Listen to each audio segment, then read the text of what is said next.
Bueno, vamos a abordar en este bloque de panorama el conflicto que se ha generado en el plano institucional, en el plano político, en el plano económico también, porque todas las miradas están puestas en el país, en la región, a partir de lo que ocurrió particularmente desde el viernes a la tarde, cuando Chubut amenazó, advirtió al gobierno nacional que si no cambiaba con ese recorte, con esa poda a los fondos nacionales que llegan a la provincia, iban a cerrar el grifo, iban a parar la producción hidrocarburífera, iban a tomar algún tipo de medidas de este calibre. Lo llamativo es que hubo un acompañamiento de gobernadores de 23 provincias, o sea, no fue un gobernador que toma la iniciativa, sino que fue la mayoría, salvo una provincia, que Tucumán, todas las provincias se plegaron, digamos, a esa acción, y eso fue lo más estrambótico de todo esto, lo más preocupante de todo esto, y además por la radicalización que tiene que ver, que se visualizaba, digamos, en esa advertencia, en esa amenaza, y cómo escalaba en todo caso el conflicto. Con el transcurrir de las horas, uno podría decir que las cosas se fueron atemperando. Hoy hubo una conferencia de prensa que dieron los gobernadores patagónicos en la Cámara de Senadores. Allí estuvo Torres. Vamos a escuchar lo que dijo Torres, lo que dijo Bretilnec, también lo que dijo Rolando Figueroa, los gobernadores de Chubut, de Río Negro y de la provincia de Neuquén, que hicieron de esta conferencia un momento, una oportunidad donde expresarse, unos a favor del diálogo, de la necesidad de que haya diálogo, y también saber cómo estábamos frente a este conflicto entre nación y provincias, o entre nación y la provincia de Chubut. Aquí un extracto de esa conferencia de hoy a la tarde. Hoy hay un tema que está saldado. El árbitro de esta discusión fue la justicia. Nosotros celebramos que el tema esté saldado. Después el gobierno podrá apelar, tendrá otras instancias. Pero hoy el tema que implica Chubut es un tema para nosotros saldado. Ahora, esto llevó a una discusión que es mucho más profunda, a una falsa grieta inconducente entre un Estado nacional y los estados provinciales. E hicimos un planteo legítimo, planteo que derivó en la justicia, no para plantar bandera en una guerra contra el gobierno nacional o contra el presidente de la nación, sino porque estamos convencidos que es lo correcto, porque no podemos a esta altura discutir qué modelo de país queremos cuando vivimos en una Argentina federal. Debatamos todo lo que quieran, pero vivimos en una Argentina federal. También desde Río Negro el mensaje es que a pesar de lo que sucedió, a pesar de lo que pasó en lo personal y en lo político con el gobernador de Chubut y su pueblo, el espíritu de Río Negro y de todas las provincias patagónicas es el entendimiento, es el diálogo. Nosotros consideramos que no hay provincia sin nación y que no hay nación sin provincia, pero fundamentalmente que la Argentina que todos deseamos para nuestro pueblo se construye desde el interior y también desde el centro, y desde el centro hacia el interior. Es un ida y vuelta. No hay provincias exitosas con un Estado quebrado, y no hay una nación fuerte que haga feliz a su gente con las provincias marginadas. Recién acaban de explicar los colegas la importancia que tiene este ida y vuelta a partir de lo que produce la... Somos argentinos, estamos integrados, contribuimos en un federalismo de coordinación, pero a la hora de recibir, terminamos recibiendo la energía más cara, terminamos pagando un transporte más caro, terminamos pagando la electricidad más cara, terminamos pagando muchísimo en fletes, terminamos pagando mucho más impuesto a las ganancias que el resto del país. Con lo cual vemos que el camino que nosotros estamos dispuestos a seguir trazando es el del diálogo y el del aporte de esta Patagonia que no para de trabajar, que visualizamos que la única forma de progresar es con el trabajo duro, el trabajo sacrificado, en donde por supuesto tenemos muy en claro que al Estado hay que ordenarlo, que existen determinados gastos que se deben eliminar. Bueno, ahí lo que veíamos son las declaraciones de los gobernadores patagónicos. Recién Figueroa ponderando el trabajo, la producción, pero también el diálogo. Beretlinec haciendo una defensa también de las provincias y un Torres afirmando este es un tema saldado. Está Gustavo Baiza con nosotros, es politólogo. ¿Cómo te va, Gustavo? Gracias por venir. ¿Qué tal?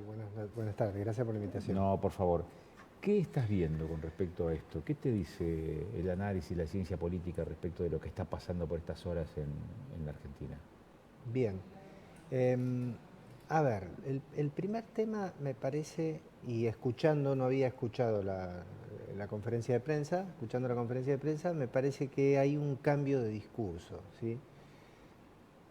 Porque ni bien comienza este enfrentamiento del gobierno nacional con el gobernador del Chubut, automáticamente la respuesta fue en un tono mucho más elevado. Visceral, casi te diría. Claro, visceral. Y la verdad que el país viene atravesando un proceso de fragilidad institucional y política muy, muy grande. Y lo que uno teme es que la salida de este laberinto en el que estemos sea a través de localismos separatistas, ¿sí? O sea, yo las primeras expresiones que escuché fue como que, bueno, ahora los de la Patagonia se arreglan solo. Me parece que ahí se pone en cuestión uno de los elementos fundamentales de nuestro sistema político, que es el federalismo. Hoy los gobernadores cambiaron la tónica, ¿sí? Hoy los gobernadores salieron a hablar de federalismo, ¿sí? Es decir, de encontrar en el marco del federalismo el escenario necesario para el diálogo y la salida acordada, ¿no? Ahora, el diálogo se da cuando vos tenés partes, que pueden ser dos o más partes, que están dispuestas a eso. Claro. O que tienen quizás una actitud de, no solamente de búsqueda del consenso, sino que probablemente tengan puntos en común que no los han visualizado nada más, y lo que hay que encontrar es la visualización de esos mismos puntos. ¿Advertís que es un escenario proclive, digamos, al encuentro, digamos, a ese consenso, a esa búsqueda de alternativas negociadas? Es lo que está por verse a futuro, ¿no? Porque yo te decía fuera de aire que estamos viviendo una situación de excepcionalidad, ¿sí? Es decir, este es un gobierno nacional que viene con características muy distintas a los que estamos acostumbrados a ver y a analizar desde el 83 a esta parte, ¿sí? Donde vos tenés un Estado de Derecho, donde hay tres poderes divididos y con los contrapesos. Lo digo por lo simbólico, pero también por el accionar político del gobierno nacional, ¿sí? Porque es un gobierno nacional que asume los atributos del mando en el Congreso de la Nación, y el primer discurso, yo siempre remarco esta situación porque me parece, insisto, muy premonitoria de lo que va a venir después, ¿sí? De lo que está pasando ahora. El presidente asume los atributos de mando y cuando tiene que dar un discurso para hablarle a la sociedad argentina, que lo hace a través de sus representantes, que son los diputados y senadores reunidos en la Asamblea Legislativa, no, yo me voy a las escalinatas y les hablo a los míos, a los propios, ¿sí? Desde ese lugar está marcando un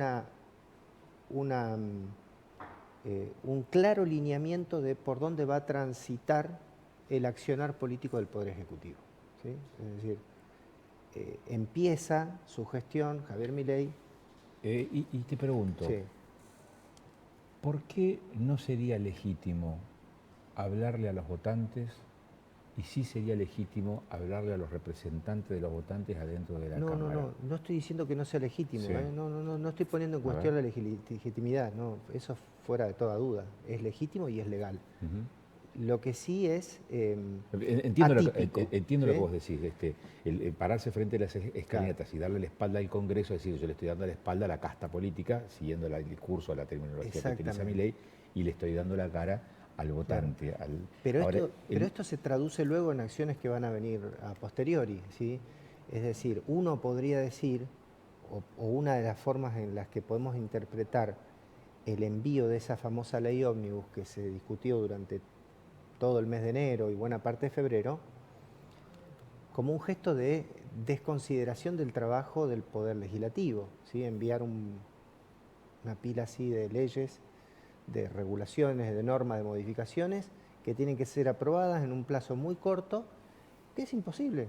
En términos de funcionamiento institucional. Sí, no solamente es imposible, ya ha sido imposible, de hecho ha derivado en abstracto, diría un juez, y que probablemente siga el mismo camino el decreto de necesidad de urgencia que vino acompañando también ese proyecto. Pero si vos agregás a esto que cuando el poder Legislativo procesa esto de alguna u otra forma, trata de darle una continuidad, claro, cuando se va a la votación en particular, el gobierno dice, no importa más la ley. Y ahí yo creo que Milei acelera, el presidente Javier Milei, acelera su postura de confrontación con el Congreso, ¿no? Y desde lo verbal, y lo verbal se traduce en una actitud política de un poder frente a otro, en este caso del Poder Ejecutivo frente al Poder Legislativo. Hay mucho de simbólico igual en este escenario, ¿no? Porque retiramos el proyecto de ley Omnibus también es una señal, un símbolo, digamos, hay que leerlo, digamos, como tal, ¿no? Tenemos dos interpretaciones. Una puede ser en principio podríamos decir es un símbolo de debilidad, ¿sí? Porque el Ejecutivo no logró conseguir lo que se proponía. Pero sobre ese giro de debilidad política, y esto es muy común en la política, el presidente que dice, bueno, voy a transformar esta debilidad en una fortaleza. Entonces convierto mi defensa en un ataque, ¿sí? Yo lo que veo ahí es que el presidente Javier Milei trata de convertir esa debilidad en una fortaleza. Y lo hace, bueno, del modo al que nos tiene acostumbrados, ¿sí? De esta forma disruptiva, con insultos. A ver, nido de ratas, casta, Coimeros. Coimeros. Tuvo el Congreso trabajando todo el verano. Sí. El viernes empiezan las sesiones legislativas y lo va a seguir el viernes a las 9 de la noche. Y le va a hablar de frente, se supone, a esas, digamos, esas personas a las que considera ratas o en que en alguna medida hay entre ellos ratas y coimeros. ¿Qué esperas vos para el viernes?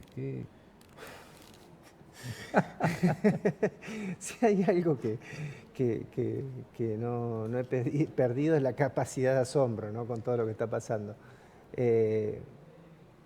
Yo no espero nada, realmente, sinceramente, no espero nada positivo, porque me parece que lo que está de fondo en todo esto, más allá de lo simbólico y de las agresiones y los insultos, es el desconocimiento del Estado de Derecho, ¿sí?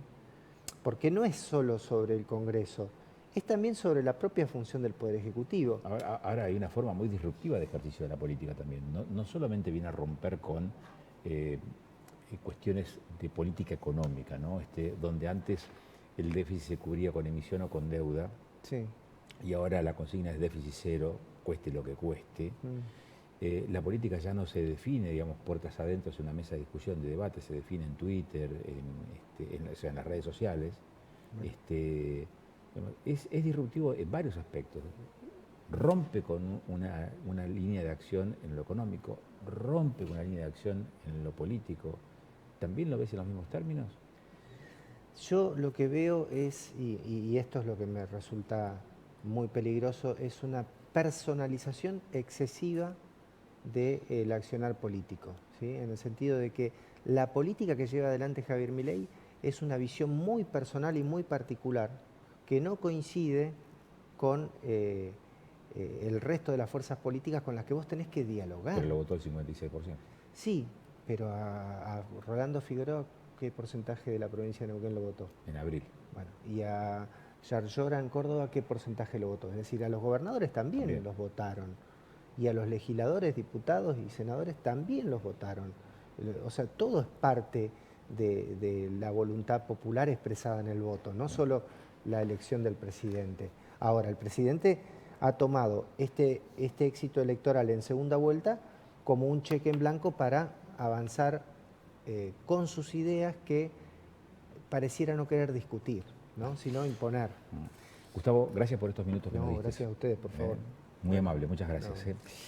Vamos a seguir ahora porque está con nosotros Juan Pablo Serra, es economista. Con Juan Pablo vamos a hablar respecto del escenario económico que se viene. Juan Pablo, ¿nos escuchás? ¿Está? Hola, ¿qué Juan tal, Pablo, Agustín? ¿estás? ¿Cómo están? No te escucho yo. Yo escucho perfecto. Ahora sí, ahí te escuché. ¿Cómo te va? Buenas Bien. noches, Juan Pablo. Todo muy bien. Bueno, ¿V corta o U? La economía, si lo tuvieras que llevar a un gráfico, ¿va a ser una V corta o va a ser una U? Digamos, porque se supone, en una mirada optimista, ¿no? De que va a levantar, que va a ascender, ¿no? Te diría que por ahora es una J invertida, ¿sí? Tenemos un escenario que parece estar alejándose de uno de los escenarios más probables de hace 2 o 3 meses, que era el de la hiperinflación. Parece que ese escenario está siendo cada vez menos probable, sí, ya hasta se podría decir que en gran parte se ha evitado. Así que me parece que todo lo que viene después, bueno, eso ya la forma de B corta o de U no la podemos definir, pero sí que evitando una hiperinflación vamos a tener de acá un par de meses, lógicamente, un despegue. Es decir, el hecho de desactivar la bomba en algún momento tiene que traer sus frutos. Uh-huh. ¿Y la política cómo se cuaja? ¿Cómo se mete ahí? ¿Cómo incide, en todo caso, en ese devenir económico? Digo, porque venimos de una novela recontra intensa, ¿no? Desde la del viernes a la tarde hasta hoy, ¿no? Y que va a continuar. Bueno, pero no nos olvidemos que acá tenemos un presidente que vino o que dijo que venía a luchar contra la casta política. Está enfrentado contra la casta política, contra la vieja manera de hacer política, ¿sí?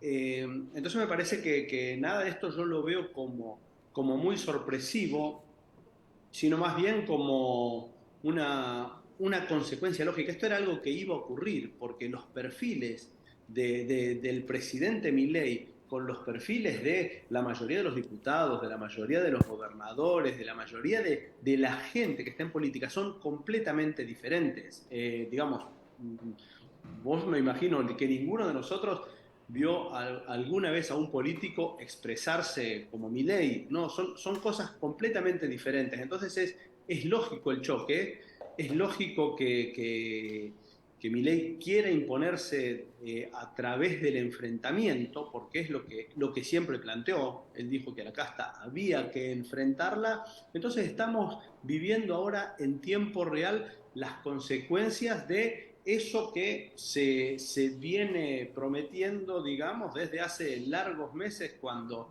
empezó su campaña para la presidencia. Uh-huh.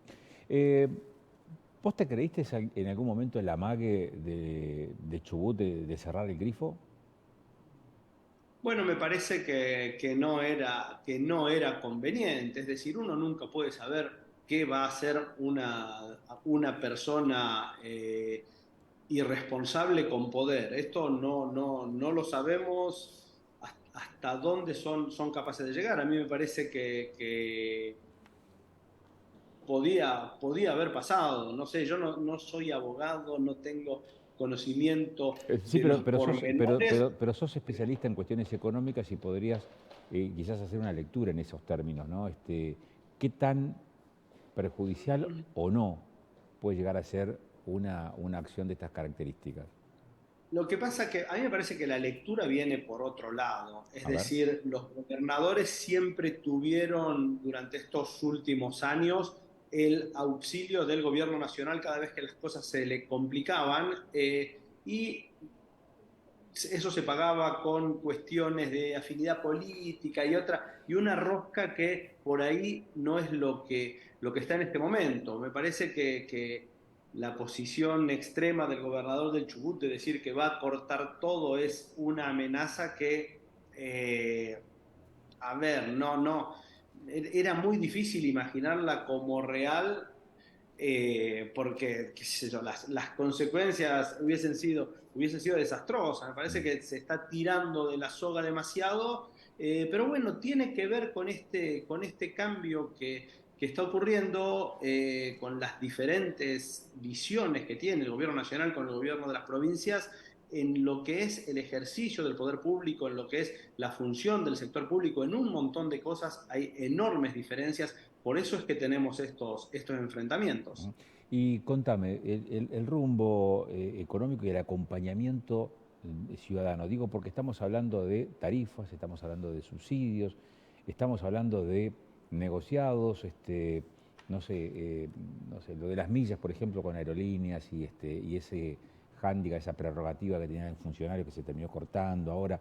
En el medio la puja sectorial, pero el combustible sigue aumentando, se espera que las tarifas del resto de los servicios hagan lo mismo en las próximas semanas. ¿Cómo ves ese aspecto y su incidencia en la realidad cotidiana de los argentinos, Juan Pablo? Bien, mira, yo lo veo de una manera optimista. Yo desde los últimos meses del año pasado, yo te diría a partir de agosto, septiembre, cuando la situación económica se complicó realmente, la sensación que teníamos todos era decir, bueno, va a haber resto para que la sociedad aguante un cambio de rumbo y asuma todos los costos del cambio de rumbo, o va a pasar lo que pasó siempre, que fue la sociedad no aguanta más, la economía colapsa, nos estrellamos y todos terminamos peor. Bueno, eso no pasó. La sociedad hasta ahora está aguantando el cambio de rumbo. Creo que está muy convencida de que el financiamiento del sector público tiene que ser más transparente, tiene que ser más eficiente, que el sector público no tiene que quitarle lugar a la economía real, a la economía de verdad, a la economía de todos los días. Yo eso lo sigo viendo, lo sigo percibiendo, aún en un contexto en el cual la realidad económica de todos nosotros está peor que lo que estaba hace unos meses. Pero entiendo que se está interpretando como que se está pagando un costo. Reparar algo cuesta. Cuanto más roto está lo que haya que reparar, más cuesta, ¿sí? Entonces me parece que todavía se está interpretando como que estamos pagando costos de la reparación o del cambio de rumbo. Esto no quiere decir que el cambio de rumbo vaya a terminar siendo exitoso per se. Pueden pasar miles de cosas en el medio, pero me parece que hasta ahora, y no me animo a pronosticar el futuro, pero me parece que hasta ahora las cosas están bien encaminadas y se han conseguido algunos pasos, como te decía al principio, principalmente el de evitar la hiperinflación, que son positivos. Juan Pablo, como siempre, muchísimas gracias por estos minutos, por la gentileza que tenés de darnos una parte de tu tiempo como para charlar de las cosas que nos pasan a los argentinos. Gracias. Bueno, muchísimas gracias a ustedes por invitarme. Por favor. Juan Pablo Serra es economista, ha sido docente universitario también. Como verás, un escenario bastante complejo de esta realidad, tanto política, económica, social, de la cual estuvimos charlando durante esta hora aquí en Panorama. Y como lo hacemos habitualmente todas las semanas en 24/7, Canal de Noticias. Nos volveremos a encontrar en una semana, como siempre, el próximo martes.